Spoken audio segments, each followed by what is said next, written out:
लाखों लाख ऐसे हमारे क्रांतिकारी रहे, शहीद हुए, जिनकी वजह से आज हमें देश को आजादी मिली है। उन सभी क्रांतिकारियों को हम याद करते हैं, नमन करते हैं। उनके बलिदान की वजह से ही आज हमारा देश आजाद और स्वतंत्र है।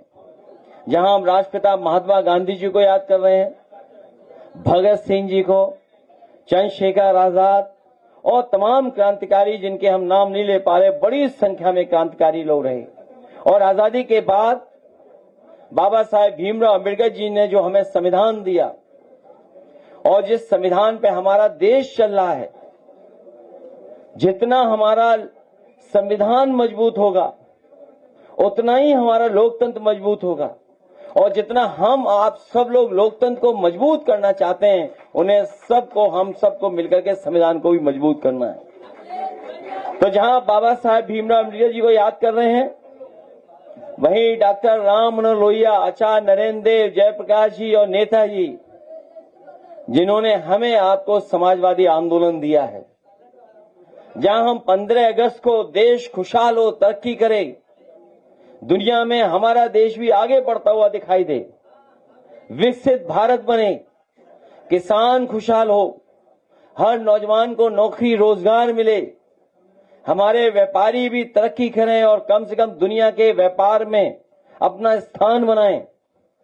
ये आज हम सब लोग संकल्प लेते हैं। और संकल्प ये भी लेते हैं, आज स्वतंत्रता दिवस के दिन हम लोग संविधान को मजबूत करेंगे। और संविधान मजबूत करने के लिए कोई भी त्याग करना पड़ेगा, तो हम लोग त्याग करने के लिए तैयार रहेंगे। आज जब अखबार उठाया हम लोगों ने, तो अखबारों में बहुत सारे विज्ञापन आए हैं। और विज्ञापनों में जो एक विज्ञापन सबसे प्रमुखता से छपा है, वो सरकार बता रही है पर कैपिटा इनकम। पहले पर कैपिटा इनकम क्या थी और आज पर कैपिटा इनकम क्या है? प्रति व्यक्ति आय पहले क्या थी और आज प्रति व्यक्ति आय क्या है?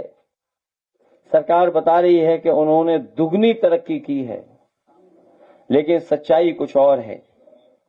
वहीं हमें पीछे मुड़ के ये भी देखना है कि अगर हम पर कैपिटा इनकम की बात कर रहे हैं, प्रति व्यक्ति आय की बात कर रहे हैं, तो दुनिया में जो खुशहाल देश हैं, तरक्की किए हुए देश हैं, जिनकी अर्थव्यवस्था हमारे आसपास है, हमसे आगे है, वहां पर प्रति व्यक्ति की आय क्या है?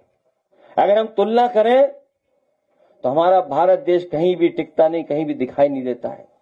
इसलिए आज जब हम आजादी का त्योहार मना रहे हैं, तो हमें ये भी चुनौती स्वीकार करनी पड़ेगी कि जिस तरीके से दुनिया में देश तरक्की किए हैं, उसी तरीके से हमारा देश भी तरक्की करे और हमारा देश भी खुशहाल हो।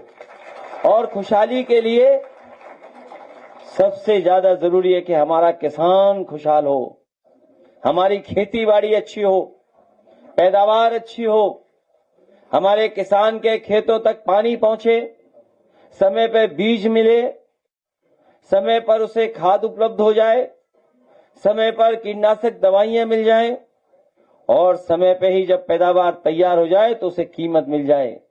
लेकिन दुख के साथ कहना पड़ रहा है कि आजादी के इतने वर्षों के बाद भी सबसे ज्यादा गरीब और सबसे ज्यादा तकलीफ परेशानी में और चिंता का विषय अगर किसी के सामने है तो हमारे किसानों के सामने है।